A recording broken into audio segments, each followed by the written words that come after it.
Hello friends and welcome. I am Samantha of Krebs Bookkeeper Crafts, and if you're new here, I show you how I make things. Subscribe for more. Today I will be showing you how to make the first clue of the Cotton Cuts Puzzle Mystery Quilt for Fall 2021 Olympia. I am making the Shawn colorway, which is these beautiful Northcott fabrics. If you're not sure what the Puzzle Mystery Quilt is, it is a monthly subscription box that sends you pre-cut fabric. Pre-cut, as in cut to the exact shape that you'll need to sew together.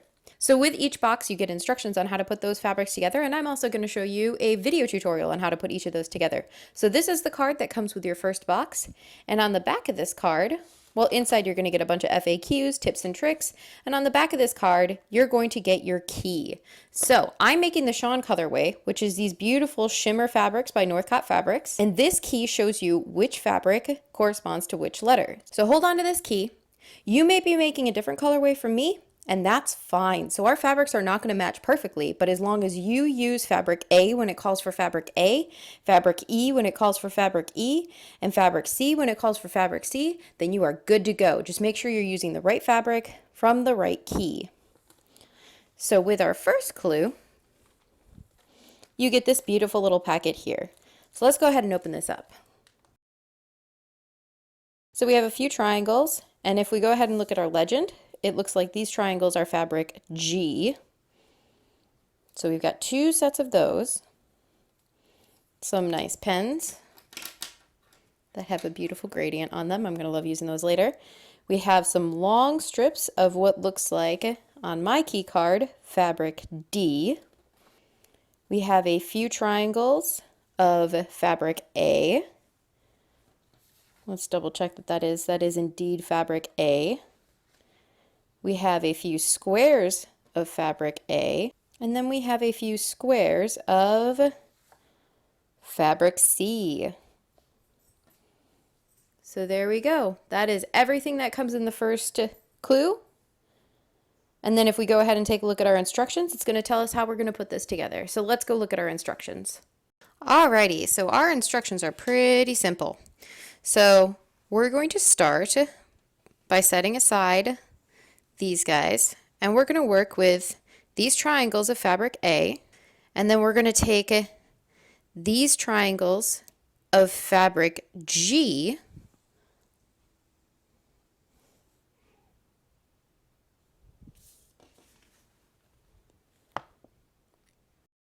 just kidding, I had to go back and re-reference my card. These are actually fabric F, not fabric G. Silly me.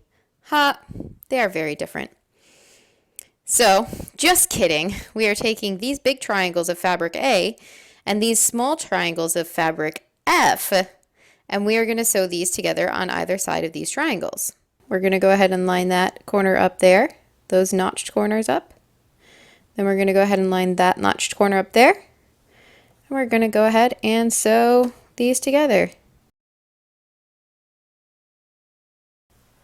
Let me go ahead and show you what happens when you sew those together, matching those corners.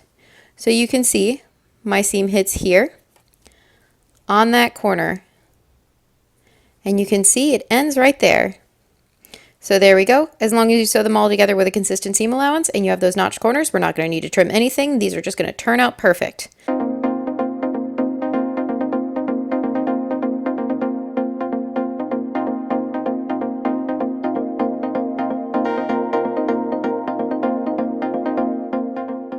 So if you've ever wondered how to end your sewing, if you ever hate long thread tails like I do, use what's called a leader or an ender. This is just, or a sewing spider. I've also heard them called sewing spider. So this is just a sewing spider. It's just a few scrap pieces of fabric that I sew together. And then this captures all those thread tails and saves thread for when you're chain piecing. So we're just going to go ahead and sew through that. Clip our pieces off, and now we have a nice long string of pieces that are sewn together. So now it's time to go press these. So now the instructions are telling us that we're going to go ahead and press this towards our F fabric. So that's towards our little triangle right here. So to do that, we're just going to pull it back, just finger press it a little bit, and then take our iron and smooth it down.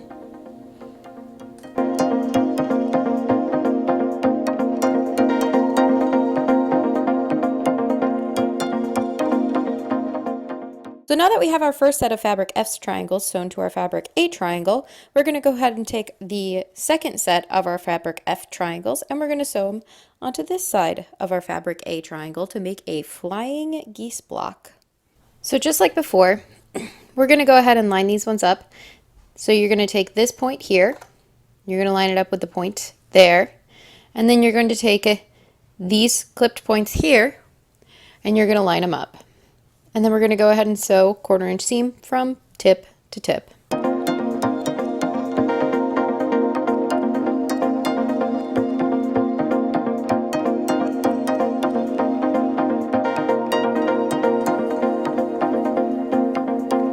So just like before, we're going to take our piece, we're going to set it down, we're going to smooth that out, just finger press it just a little bit, and then we're going to smooth it over with our iron. There we go. This is our first flying goose block done. Flying geese block? Flying goose? I don't know, you guys tell me.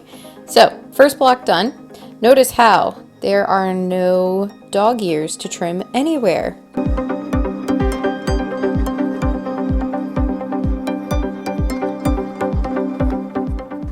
So now that we have our flying geese blocks made, we're going to make our 1A and our 1B blocks. So we're going to divide this in half.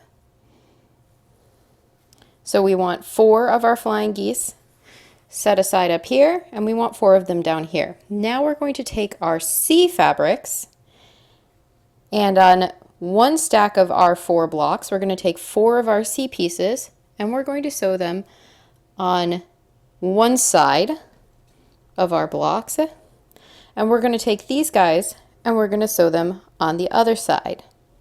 Then once all of these are done, we'll come back and we'll talk about these pieces.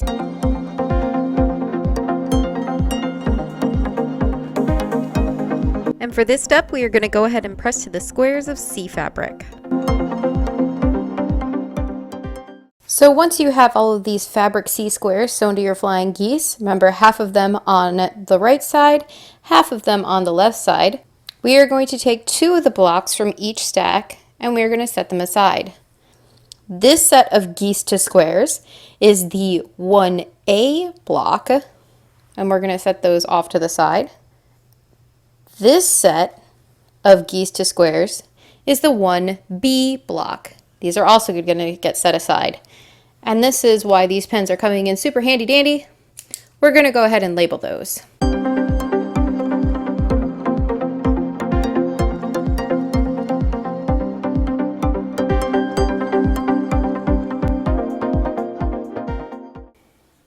So those blocks can go off and be set aside for later. We are completely done with these and we are not going to revisit them today.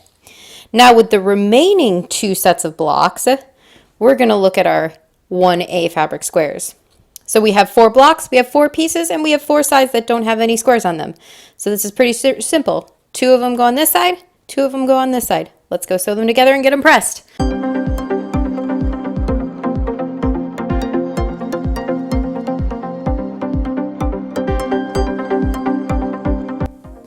So once again, we're going to follow the pressing instructions and we are going to press away from the flying geese towards the fabric A squares.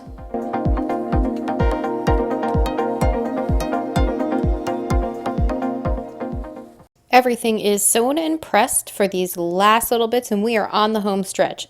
So we have 2 sets of strips that are mirrors of each other. Ta-da!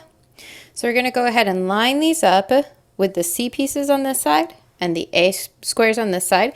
Grab those 2 strips of fabric D. We're going to go ahead and put those in between here. So we're going to go ahead and sew each of these strips to either side of this fabric D strip. Wow. Y'all saw that, right? I just totally didn't notice. I just ran out of my bottom bobbin. Well, we'll take a quick commercial break while I go ahead and refill my bottom bobbin.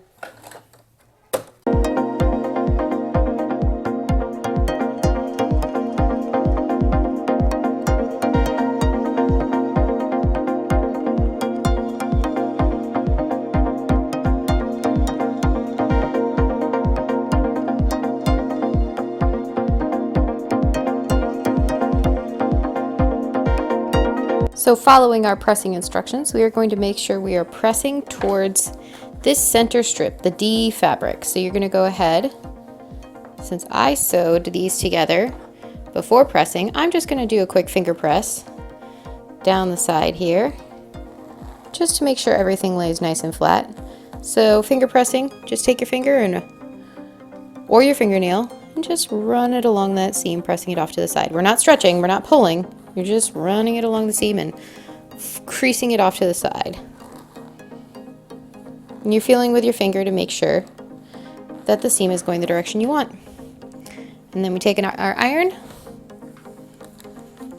and we press that nice and flat. And do that again for the other piece. I am positively obsessed with this shimmer. Look at all that shine and shimmer and look at those colors. I can't wait to see what this quilt looks like completely together. The Cotton Cuts team did a fabulous job of curating these fabric bundles. And there we have it, our 1C blocks are done. There is just one last thing that we need to do. Label it. Why am I labeling it? Because this puzzle quilt goes on for 10 months. I am not going to remember what this block is for in 10 months. And I really don't feel like having to go back through all my instructions and go, oh, is this block 1C or is that block 1C? No, just label it now. So there we go. We have our 1C block, our 1B blocks, and our 1A blocks completely done. That is this month's clue. Hope you guys enjoyed. Please remember to do the YouTubey things, thumbs up and subscribe if you guys like this. And I'll see you guys next month for clue number 2. Catch y'all later.